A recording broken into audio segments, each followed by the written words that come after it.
So in the last video, I shared with you about how Mrs. McWilliams had busted my knuckle and I couldn't get it in the bowling ball. My dad got upset and went and read her the riot act. So he went into the classroom early in the morning before class got started, told her that if she did anything like that again, there would be, heck to pay and everything else. And he laid the dad shtick on her. Well, as soon as my dad left and class got started, Mrs. McWilliams called me up to the front of the classroom. This is one of her kind of torture routines. She would have you just stand in the front of the classroom and you had to face everybody all day long. You couldn't say a word.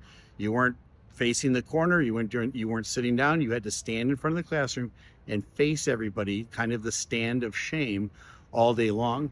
Years ago, I was speaking and telling my Mrs. McWilliams story / joke at a church, and this gentleman came up to me afterwards. His name was Jim, and he said, I had a 4th grade teacher, and her name was McWilliams, and she was a nasty lady too. And he said, but nobody knows where it is. It was a place called Lincoln Park, Michigan. And I said, Jim, we had the same teacher.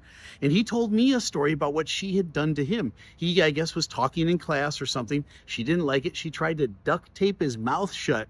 Can you imagine? He said, I wasn't having any of it. 8 years old, he ran out of the classroom and ran home. His mom grabbed him by the back of the shirt, walked him all the way back into class, sat him down in his seat, and guess what happened to Jim? Jim had to stand in front of the class all day long, staring at everybody.